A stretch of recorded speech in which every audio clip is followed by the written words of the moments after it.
कहानी शुरू होती है हाई स्कूल की लड़की मोमो से, जो बवाल, स्टाइल और फाइटिंग स्किल्स की पैकेज डील है। अभी अभी उसका बॉयफ्रेंड उसे कचरे के बैग की तरह सड़क पर लात मार के छोड़ गया है। और सबसे मजेदार बात, मोमो को इससे कोई फर्क ही नहीं पड़ता। वो तो बस इस लड़के को इसलिए डेट कर रही थी क्योंकि एक खास एंगल और खराब लाइटिंग में वो उसके फेवरेट एक्टर जैसा दिखता था। घर जाते हुए वो देखती है कि कुछ गुंडे एक नर्डी दिखने वाले लड़के को परेशान कर रहे हैं। अब मोमो, जो रॉबिन हुड की चाची है, बिना कुछ सोचे बीच में कूद पड़ती है और लड़के को बचा लेती है। एंट्री होती है ओकारुन की, छोटा, संकोची और इतना सोशली ऑकवर्ड कि ईंट भी इससे बेहतर बातचीत कर ले। इतिहास में पहली बार कोई लड़की इससे बात कर रही है और बेचारा इतना शौक में है कि बस बैठकर सहमा हुआ है, जैसे अभी अभी जिंदगी का सॉफ्टवेयर क्रैश हो गया हो।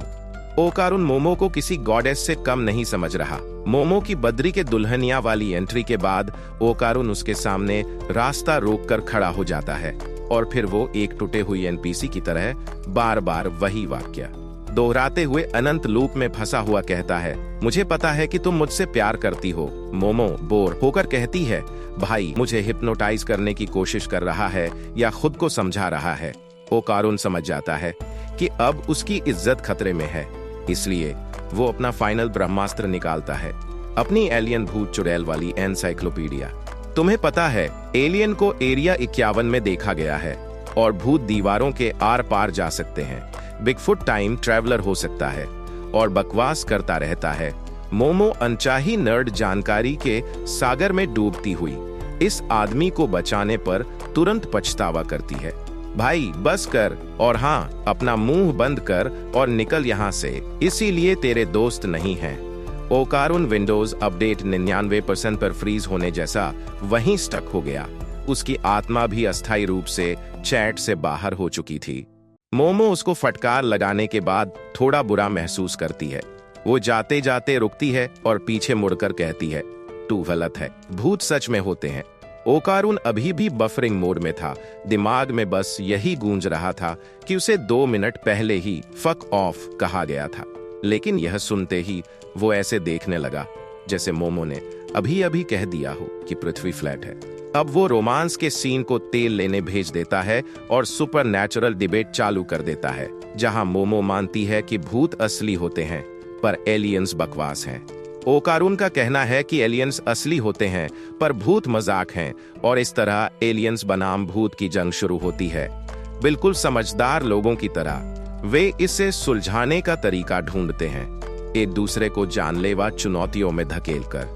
मोमो एक सुनसान खंडहर अस्पताल जाती है जहां यूएफओ दिखने की अफवाह है। ओकारुन एक भूतिया सुरंग में प्रवेश करता है जहां कहा जाता है कि टर्बो ग्रैनी नाम की राक्षसी आत्मा रहती है। जैसे ही वे अलग अलग चलते हैं, उनकी आवाजें फोन के जरिए गूंजती हैं, रात की खामोशी को भरती हुई। ओकारुन सीरियस टोन में, अगर तुम छत पर एलियंस को बुलाओगी तो वे तुम्हें उठा ले जाएंगे, फिर तुम्हारे शरीर पर एक्सपेरिमेंट होगा। मोमो को थोड़ा ठंडा एहसास होता है पर वो पीछे नहीं हटती। उधर ओकारुन सुरंग के दरवाजे पर खड़ा था। हवा भारी थी, सांस लेना मुश्किल लग रहा था, लेकिन वह अंदर बढ़ता है। अचानक माहौल बदल गया और वह खून से सने ताजे पैरों के निशान देखता है जो अंधेरे में और गहराई तक जाते हैं। ओकारुन के हाथ कांप रहे थे जब उसने अपनी टॉर्च काले घने सुरंग में घुमाई। रोशनी हिलती डुलती गीली दीवारों पर टकराई, लेकिन वहां सिर्फ गहरा सन्नाटा था। उसने कांपती सांस छोड़ी। राहत की बात थी, शायद यह बस उसकी कल्पना थी, लेकिन जैसे ही वह मुड़ा, उसकी सांस गले में अटक गई। अंधेरे में एक बूढ़ी औरत खामोश खड़ी थी। उसकी झुर्रियों भरी चेहरा पीला था और खोखली आंखें अजीब तीव्रता से उसे घूर रही थीं। और फिर लगभग अमानवीय आवाज में वह फुसफुसाई, मुझे तेरा नन्हा लड्डू चाहिए। ओकारुन की आत्मा तुरंत शरीर छोड़कर चली गई। उसका टॉर्च हाथ से गिर पड़ा और वो बिना पीछे देखे जान बचाकर भागा। ओकारुन के पैर ठंडी जमीन पर तेजी से पड़ रहे थे, उसके फेफड़े जल रहे थे, लेकिन वह रुका नहीं। सुरंग की अंधेरी गहराई एक ना खत्म होने वाले बुरे सपने जैसी लग रही थी। फोन से मोमो की आवाज गूंज उठी, रुको, तुम्हें भागना नहीं चाहिए। लेकिन ओकारुन नहीं रुका। वह नहीं रुक सकता था। उसका हर एक एहसास चिल्ला रहा था कि जितना हो सके उतना दूर भागो। मोमो चिल्लाई, सुनो मेरी बात बेवकूफ, तुम टर्बो ग्रैनी से पीछे नहीं रह सकते। अगर तुम उससे दौड़ हार गए तो तुम पर श्राप लग जाएगा। ओकारुन के पास उसकी बात समझने का वक्त भी नहीं था, क्योंकि एक धुंधली पीली चमड़ी और मरोड़े हुए हाथ पैरों वाली चीज भयानक रफ्तार से उस पर झपटी। फिर ठंडी नुकीली उंगलियां उसे पकड़ने को बढ़ीं। दुनिया घूम गई। उसका पेट अंदर से उलट गया। उसका फोन हाथ से छूट गया। स्क्रीन चमकी और फिर पूरी तरह लाल हो गई। मोमो घबरा गई। वह तुरंत ओकारुन के पास भागने के लिए तैयार हो गई, लेकिन तभी एक एक कर सारी लाइट्स बुझने लगीं। हॉल के अंत में 3 आकृतियां खड़ी थीं। उनके मुंह पर टेढ़ी मेढ़ी डरावनी मुस्कान फैली हुई थी, जैसे किसी अजीब चित्र में जान आ गई हो। लाल और सफेद मेकअप उनकी दरारों भरी त्वचा से झर रहा था और उनकी काली चमकती आंखें मंद रोशनी में भयानक तरीके से चमक रही थीं। वो जान बचाने के लिए दौड़ पड़ी, लेकिन एलियंस ने उसे पकड़ लिया। कुछ समय बाद जब उसकी आंखें खुलीं, उसे एहसास हुआ वो सिर्फ ब्रा और अंडरवियर में थी। 3 अजीबोगरीब एलियंस उसके चारों ओर खड़े थे, घूर रहे थे, अजीब तरह से मुस्कुरा रहे थे। मोमो ने अपनी बेड़ियों को जोर से खींचा। छोड़ो मुझे। उनमें से एक की मुस्कान और चौड़ी हो गई। हमारे ग्रह पर कोई मादा नहीं है। हम क्लोनिंग के जरिए रिप्रोड्यूस करते हैं। सदियों से क्लोनिंग करने के कारण हम विकसित होने में असफल रहे। हमारी बुनियादी भावनाएं खत्म हो गईं।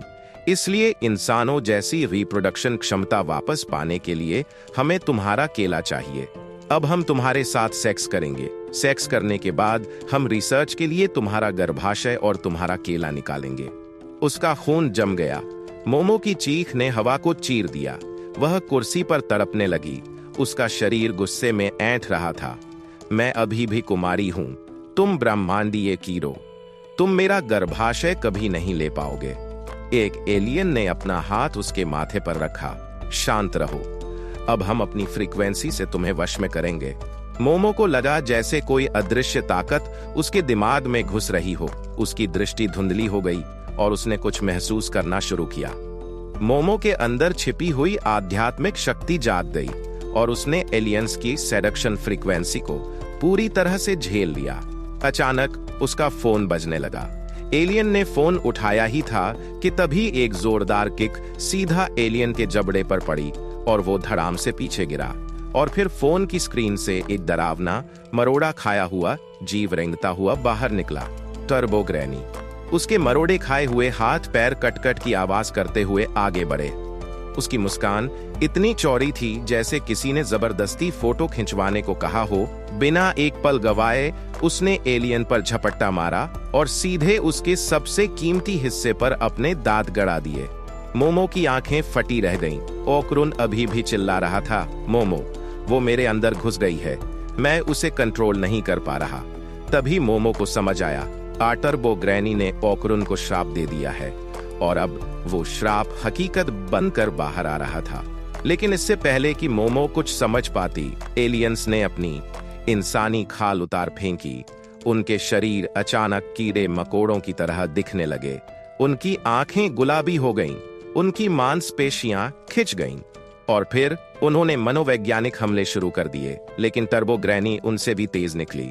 वो अचानक गायब हुई और फिर एकदम से सामने आकर एलियन को उठा के रेसलिंग स्टाइल सुप्लेक्स दे मारा।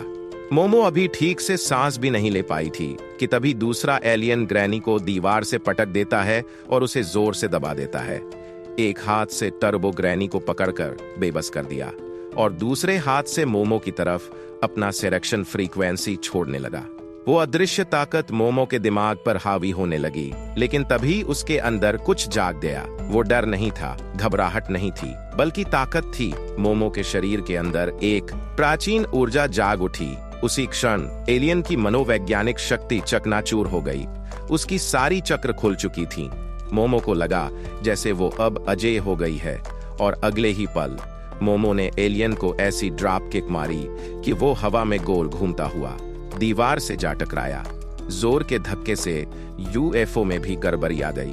उसकी अदृश्यता खत्म हो गई और फिर वो गिरने लगा। मोमो ने ओकरुन को चिल्लाकर कहा, भाग, नहीं तो मारे जाएंगे। लेकिन ओकरुन तो पहले ही टर्बो ग्रैनी मोड में बदल चुका था और उस पर झपट पड़ा। मोमो को तुरंत एक्शन लेना पड़ा। उसने ओकरुन का सिर पकड़कर अपनी नई शक्ति उसमें भर दी। एक जबरदस्त ऊर्जा की लहर निकली और टर्बो ग्रैनी को उसके शरीर से बाहर धकेल दिया। लेकिन ग्रैनी गुस्सा होने की बजाय बस अजीब तरह से मुस्काई। मेरे पास अभी भी बच्चे का लड्डू है, वो हवा में तैरते हुए बोली। अगर वापस चाहिए तो सुरंग में आना पड़ेगा। और बस वो रात के अंधेरे में गायब हो गई। ओकरुन वहीं खड़ा रह गया। ऐसा लग रहा था जैसे किसी ग्लिच हुए वीडियो गेम कैरेक्टर की तरह भाग रहा हो। अस्पताल पर यूएफओ क्रैश हो गया, लेकिन सौभाग्य से मोमो और ओकरुन बच गए। मोमो ने ओकरुन की तरफ देखा और कहा, अगर मैंने ग्रैनी को तुझसे नहीं निकाला होता तो अब तक तू टर्बो टोस्ट बन चुका होता। ओकरुन अब अस्तित्व संकट और शर्मिंदगी में डूब चुका था। कुछ बोला ही नहीं। चुपचाप उसने अपनी शर्ट उतारी और मोमो को पकड़ाई। तू ये पहन ले। लेकिन फिर वो अचानक सुरंग की ओर चल पड़ा। मोमो ने भौहें चढ़ाई। अबे, कहां जा रहा है? ओकरुन रुका नहीं। तुझे एलियंस के चक्कर में फंसा दिया, अब और दिक्कत नहीं दूंगा। लेकिन मोमो जितनी जिद्दी थी, इतनी आसानी से उसे जाने देने वाली नहीं थी। अबे, तू गया तो ग्रैनी तेरा कचूमर बना देगी। मैं भी चल रही हूं। ओकरुन ने हार मान ली। आखिरकार अपनी मर्द वाली ईगो को साइड रखकर मोमो की बात मान ली। जैसे ही दोनों शहर की ओर बढ़े, सुबह की पहली किरणें आसमान पर चमकने लगीं। और तभी उन्हें याद आया, टर्बो ग्रैनी तो सिर्फ रात में आती है। ओकरुन ने चैन की सांस ली। तो बस इंतजार कर लेते हैं। मोमो ने अंगड़ाई ली। हाँ, मेरे घर चलते हैं, वहीं इंतजार करेंगे। अच्छा प्लान लग रहा था, जब तक ओकरुन ने उसके घर के गेट पर कदम रखा और सीधा धक्कर जल उठा। गाड़ी लाल आग की लपटें उसके चारों ओर घिर गईं, जैसे किसी ने उसे साक्षात यमराज के बीबीक्यू में डाल दिया हो। मोमो बिना सोचे समझे स्पिरिचुअल एनर्जी से उसे पकड़कर पास के तालाब में उछाल दिया। फिर उसने दीवार पर नजर दौड़ाई। वहां एक टैलिस्मन चिपका हुआ था। मेरी नानी ने घर में भूत प्रेत से बचने के लिए ये लगाया होगा। ओकरुन चिल्लाया, मैं भूत नहीं हूं। मोमो ने सिर झटका। अबे, तू 2 सेकंड के लिए आंखों से ओझल हो जाए तो टर्बो ग्रैनी बन जाता है। उसने टैलिस्मन हटाया और कहा, चल अब अंदर आ, लेकिन ज्यादा सोच मत लेना वरना लात पड़ेगी। ओकरुन ने धीरे धीरे अंदर कदम रखा, अब भी पानी में डूबे कपड़ों के साथ। घर में घुसते ही उन्होंने देखा, नानी घर पर नहीं थी। मोमो ने कंधे उचकाए। लगता है कहीं गई है। उसने जल्दी ही यह खोज लिया कि कपड़े बदलते समय अगर ओकारुन उसकी नजरों से ओझल हो जाता है तो श्राप सक्रिय हो जाता है और ओकारुन टर्बो ग्रैनी में बदल जाता है। इसलिए अगर वह उसे 1 सेकंड के लिए भी अकेला छोड़ दे तो वह टर्बो ग्रैनी बन जाएगा। मोमो ने जल्दी से कपड़े बदले, जबकि ओकारुन ने एक अच्छे शर्मीले लड़के की तरह अपनी आंखें कसकर बंद कर लीं। इसके बाद मोमो ने श्राप के बारे में पूछा। टर्बो ग्रैनी ने तुम्हारा वो छीन लिया है, देखा क्या अभी तक? ओकारुन अचानक मुड़ा और अपनी गुम हुई चीज को देखा। वह घबराकर अपनी पैंट पकड़ लेता है, जैसे उसकी आत्मा शरीर से बाहर निकल रही हो। गायब हो गया। मेरा सच में चला गया। मोमो पास झुकी। उसकी आंखों में शरारती चमक थी। तो अब वो दिखता कैसा है? मुझे दिखाओ। ओकारुन हड़बड़ा गया, जैसे उसकी सांस ही अटक गई हो। मोमो ने कंधे उचका दिए, बिल्कुल बेपरवाह अंदाज में बोली, अरे अब वहां कुछ है ही नहीं, है ना? ओकारुन का चेहरा शर्म से लाल पड़ गया। तुम ऐसा क्यों कह रही हो? मोमो ने पूछा। क्या वहां सब कुछ एकदम चिकना है, जैसे बारबी डॉल, या फिर कोई डरावना खालीपन बचा है, जैसे ब्लैक होल? यह सुनहरे सन्नाटे को तोड़ते हुए घंटी बजी। ओकारुन की पहली प्रतिक्रिया राहत की थी। शायद मोमो की दादी घर लौट आई होंगी। लेकिन मोमो के चेहरे पर उलझन छा गई। हमारे यहाँ 2 दरवाजे हैं, वह बुदबुदाई, एक इंसानों के लिए और एक दुष्ट आत्माओं के लिए। उसकी नजर दरवाजे की ओर गई और बिजली की तरह एक सच्चाई उस पर गिरी। सुरक्षात्मक तावीज अब उन्हें बचा नहीं रहा था। घबराहट दौड़ गई। उन्हें तावीज को तुरंत बदलना था, इससे पहले कि जो भी बाहर था वह अंदर आ जाए। लेकिन ओकारुन अंदर नहीं रह सकता था। रक्षा प्रकार की बाधा बुरी शक्तियों को जला देती थी और इस समय वह श्राप से चिन्हित था। उसे पहले बाहर निकलना होगा। जैसे ही वे कुछ करने के लिए बढ़े, उनके चारों ओर की दुनिया डिसॉल्व होने लगी। घर का परिचित वातावरण भूलकर एक लकड़ी की कोठरी में बदल गया। न दरवाजे थे, न खिड़कियां और न ही कोई रास्ता। वे फंस चुके थे। काले धुएं की एक मोटी परत हवा में रेंगने लगी, अदृश्य दरारों से रिश्ती हुई। मोमो ने अपनी नाक पोंछी, लेकिन जैसे ही उसकी नजर पड़ी, वह सन्न रह गई। खून बह रहा था। उसने ओकारुन की ओर देखा। उसकी नाक से भी खून बह रहा था। वह धुआं उनके साथ कुछ कर रहा था। फिर ऊपर से अंधेरे में एक खरखराती आवाज गूंज उठी, पकड़ लिया तुम्हें। मोमो की सांस रुक गई। हवा में उल्टा लटका कुछ भयानक आकार था।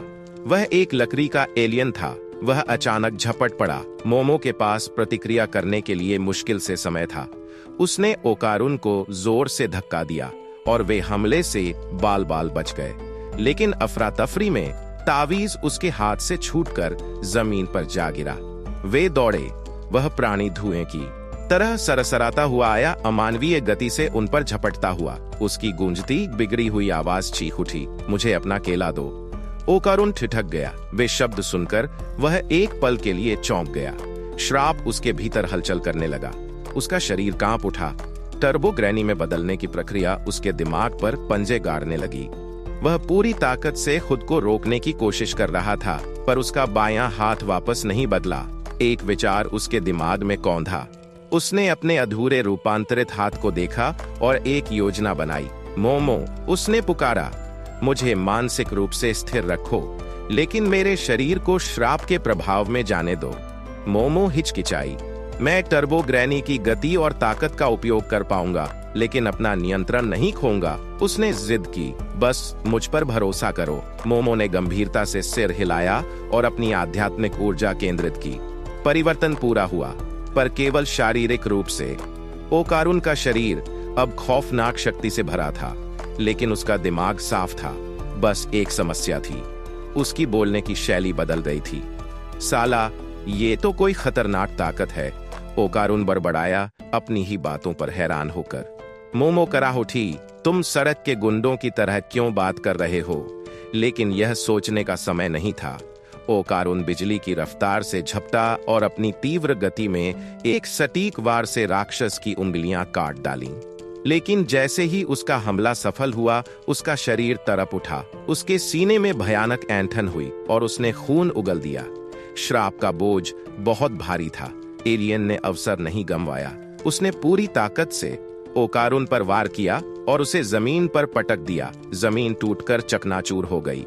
लकड़ी के फर्श पर गड्ढा बन गया और प्राणी उसके ऊपर मंडराने लगा, उसे पूरी तरह कुचलने के लिए तैयार। पर तभी मोमो ने ठीक अंतिम क्षण पर अपनी शक्ति से ओकारुन को जोर से खींच लिया। ओकारुन हांफते हुए जमीन पर गिर पड़ा। उसकी चेतना डगमगाने लगी। मेरा शरीर इस श्राप को झेल नहीं पा रहा। मोमो ने देखा, राक्षस ने सूमो पहलवान जैसी पोजीशन बना ली थी। उसने सोचा, अगर इसके हाथ जमीन पर लगवा दिए तो हम जीत सकते हैं।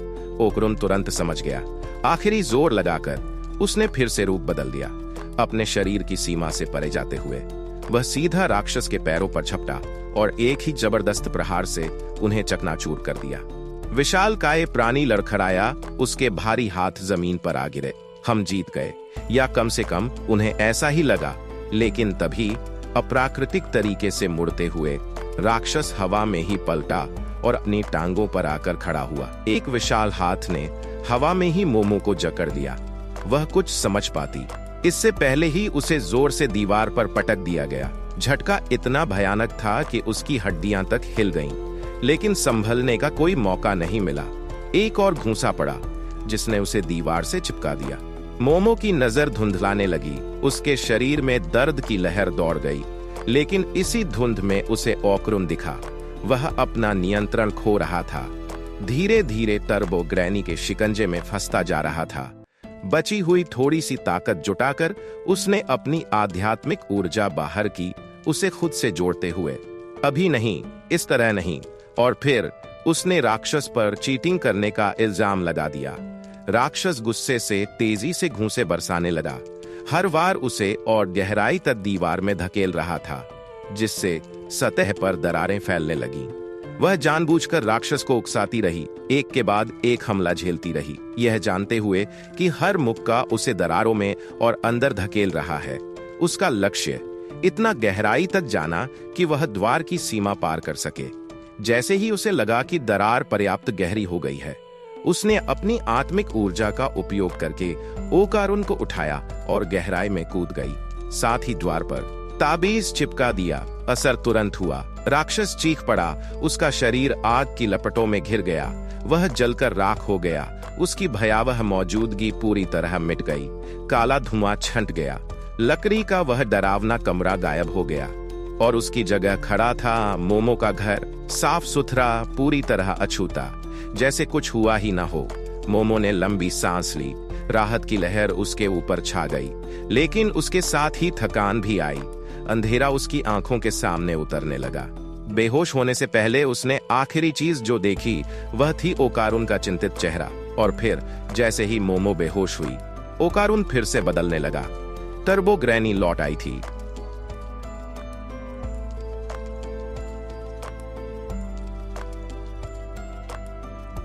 कहीं और एक बहुत कूल औरत टैक्सी में बैठी थी। ड्राइवर उसे देखकर मंत्रमुग्ध हो गया। अचानक वो बोली, गाड़ी रोको। ड्राइवर हड़बड़ा गया।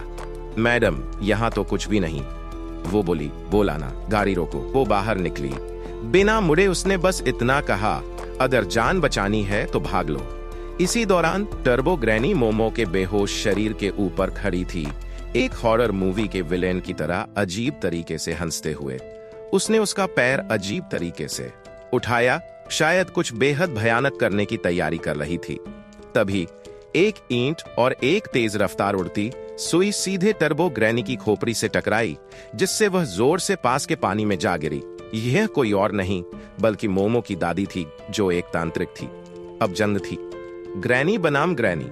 टर्बो ग्रैनी तेजी से जमीन पर आ गई और पलक झपकते ही मोमो की दादी के पीछे आ खड़ी हुई। लेकिन जैसे ही वह करीब पहुंची, वह अचानक आग की लपटों में घिर गई और चीखते हुए हवा में उछलकर एक बैरियर में जा गिरी। मोमो की दादी ने बड़ी शांति से, जरा भी विचलित हुए बिना बोला, क्या मैं बताना भूल गई? मैंने खुद को एक पवित्र बैरियर से ढक लिया है। बुरी आत्माएं छूते ही जल जाती हैं। टर्बो ग्रैनी, जो अब जली हुई बेकन जैसी चटक रही थी, गुस्से में गुर्राई, लेकिन इससे पहले कि वह कोई और चाल चल पाती, एक बेसबॉल बैट पूरी ताकत से उसकी खोपड़ी पर आकर लगा, उसे जोरदार पटखनी देते हुए। यह कोई साधारण भूत भगाने का अनुष्ठान नहीं था, यह एक दादी स्टाइल धुनाई थी। टर्बो ग्रैनी किसी तरह बीच में ही बैट पकड़ने में कामयाब रही और बोली, अगर तुमने मुझे जला दिया तो जिस लड़के को मैंने श्राप दिया है वह भी मारा जाएगा। मोमो की दादी ने जरा भी परवाह नहीं की, तो फिर मैं तुम दोनों का भूत विदाई कर दूंगी। और इसके साथ ही उन्होंने टर्बो ग्रैनी की ऐसी पिटाई की कि भूत भी कांप जाए। कुछ समय बाद मोमो की आंखें धीरे धीरे खुलीं। उसे एहसास हुआ कि वह अपने बिस्तर पर थी। अचानक चिंता की लहर दौड़ पड़ी। वह भागते हुए नीचे आई और देखा, उसकी दादी बिल्कुल आराम से टीवी देख रही थी, जैसे कुछ हुआ ही न हो, जैसे उन्होंने अभी अभी एक रेसिंग भूतनी की धुनाई नहीं की थी। मोमो ने हांफते हुए पूछा, ओकारुन कहाँ है? उसकी दादी ने आराम से कंधे उचका दिए। ओह, वो दुष्ट आत्मा, मैंने उसे मार दिया। मोमो का दिल जैसे रुक गया। मार दिया? वह घबराकर घुटनों के बल गिर पड़ी और दादी से सच बताने की मिन्नतें करने लगी। काफी देर बाद उसकी दादी ने आखिरकार जवाब दिया, मुख्य मंदिर में जाओ। मोमो ने एक पल भी बर्बाद नहीं किया और बिजली की रफ्तार से मंदिर की ओर दौड़ पड़ी। उसके दिमाग में ओकारुन की यादें घूमने लगीं। जैसे ही वह मंदिर पहुंची, उसने झट से दरवाजे खोले और वो वहीं था, शांति से बैठा हुआ, बिल्कुल मासूम पिल्ले की तरह चावल का मोदक खा रहा था। ओकारुन ने ऊपर देखा, आंखों में आंसू लिए। मोमो, मैं मरते मरते बचा। ये बहुत भयानक था। पहले एलियंस, फिर टर्बो ग्रैनी, फिर तुम्हारी दादी। ओकारुन कुछ और कहता, उससे पहले ही मोमो ने जोर से दरवाजा उसके मुंह पर बंद कर दिया। वह चीखी, तू अभी तक जिंदा कैसे है? ओकारुन चिल्लाया, तू क्या बकवास कर रही है? क्या मुझे जिंदा नहीं होना चाहिए? मोमो ने गहरी सांस ली। राहत की एक लहर उसके ऊपर से गुजर गई। तभी उसकी दादी अंदर आईं और बोली, अगर यह इस मंदिर से बाहर निकला तो श्राप फिर से सक्रिय हो जाएगा। फिर दादी ने हल्की मुस्कान के साथ एक और तंज कसा। वैसे ये तेरा बॉयफ्रेंड है? मोमो ने अपनी शर्म को दबाने की पूरी कोशिश करते हुए सीना तान कर कहा। मैं अब पहले वाली मोमो नहीं रही, मैंने भी अपनी मानसिक शक्तियां जागृत कर ली हैं। दादी ने भौहें उठाईं। और वो कैसे हुआ? मोमो ने बहुत गंभीरता से जवाब दिया। मैं यूएफओ हॉटस्पॉट पर गई थी। दादी ने गहरी सांस ली और अपना फैसला सुना दिया।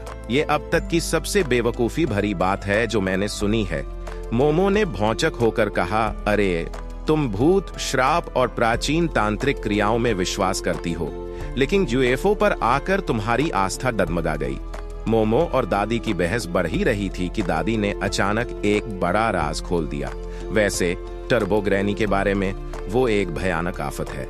मोमो चौकन्नी हो गई। दादी ने कहानी सुनाने के अंदाज में कहना शुरू किया। वो एक ऐसा राक्षस है जिसने पूरे देश में आतंक मचा दिया, जैसे कोई वायरल मीम। उसने हर जगह तबाही मचाई और आखिरकार उस सुरंग में जा फंसी, जहां वो उस स्थान से बंधी एक और आत्मा लोकेशन बाउंड स्पिरिट से जुड़ गई। लोकेशन बाउंड स्पिरिट वो आत्माएं होती हैं जो एक ही जगह फंसी रहती हैं, लेकिन वहां वे बेहद ताकतवर होती हैं। कोई उनसे टकराना नहीं चाहता, यहां तक कि तांत्रिक भी नहीं। यह वैसा ही है जैसे समुद्र में किसी शार्क से लड़ने जाना, जीतने का कोई चांस ही नहीं। फिर दादी ने सबसे बड़ा झटका दिया। तुझे वो कारुन को भूल जाना चाहिए। अगर तूने उस स्पिरिट से लड़ने की कोशिश की तो मर जाएगी। मोमो भड़क उठी। ओ कारुन को भूल जाऊं? कभी नहीं, दादी ने निराशा से सिर हिलाया। मुझे पता था तू यही कहेगी। जब मोमो को समझाने का कोई फायदा नहीं दिखा तो दादी ने रणनीति बदली। ठीक है, अगर तू वाकई टर्बो ग्रैनी से लड़ना चाहती है तो बस उससे टैग खेल। मोमो चौंकी। दादी ने समझाया, टर्बो ग्रैनी को अपनी स्पीड पर बेइंतहा घमंड है। अगर तू उसे चिढ़ाएगी तो वह तेरी चुनौती स्वीकार करने पर मजबूर हो जाएगी। मोमो ने झुंझलाकर पूछा, और फिर? दादी ने समझाया, फिर तू उसे शहर से बाहर निकाल। टर्बो ग्रैनी सिर्फ सुरंग तक सीमित नहीं है, पूरा शहर ही उसका इलाका है। इसका मतलब उन्हें उसे शहर से बाहर लुभा कर ले जाना है, बिना पकड़े गए। शहर से बाहर वे उसे खत्म कर सकते हैं। मोमो ने उम्मीद से पूछा, तुम बस अपने तलिस्मान से हमारी मदद क्यों नहीं कर सकती? दादी ने तुरंत इनकार कर दिया। मेरी शक्तियां सिर्फ मेरे शहर में काम करती हैं। जिस पल हम टर्बो ग्रैनी के इलाके में कदम रखेंगे, मैं उतनी ही बेकार हो जाऊंगी जितना बिना सिग्नल वाला वाईफाई। मोमो ने गहरी सांस ली। और हम उसे कैसे हराएंगे बिना मरे? जवाब साफ था। मोमो और ओकारुन को ट्रेनिंग करनी थी। ओकारुन के लिए इसका मतलब था अपनी स्टेमिना बढ़ाना और ताकतवर बनना, क्योंकि फिलहाल उसकी हालत पुरानी खटारा कार जैसी थी। मोमो को श्राप को नियंत्रित करना सीखना था, वो भी भागते भागते। और इस तरह ट्रेनिंग शुरू हुई। मोमो ने कोशिश की कि बिना ओकारुन को देखे श्राप पर काबू पा सके। ओकारुन एक ही जगह पर भागता रहा। दादी ने क्रिप्टिक ज्ञान दिया, बिल्कुल किसी एनीमे मास्टर की तरह। फिर अचानक ओकारुन अजीब हरकतें करने लगा। मुझे टॉयलेट जाना है, अभी के अभी। ओकारुन पसीने में लथपथ। मुझसे रुका नहीं जा रहा, मोमो ने चिढ़कर कहा। सीरियसली, हम अपनी जान बचाने की ट्रेनिंग कर रहे हैं और तुझे टॉयलेट की पड़ी है। लेकिन ओकारुन को टॉयलेट जाने के लिए मोमो की नजर में रहना जरूरी था, ताकि श्राप फिर से सक्रिय ना हो। इसी बीच मोमो और दादी बातचीत में व्यस्त हो गईं, लेकिन कुछ ही सेकंडों में टर्बो ग्रैनी अचानक प्रकट हो गई, बिल्कुल किसी हॉरर मूवी के जंप स्केयर की तरह। ओकारुन और दादी अपनी जगह पर जम गए। उनकी नाक से खून टपक पड़ा। टर्बो ग्रैनी मुस्कुराई। मेरा श्राप संक्रामक है। ओकारुन जिसे भी देखेगा उसे श्राप लग सकता है। अगर मैं चाहूं तो अभी तेरी दादी को हार्ट अटैक दे सकती हूं। टर्बो ग्रैनी और झुककर बोली, आज रात सुरंग में आ। अगर नहीं आई तो वह मर जाएगी। और वह गायब हो गई।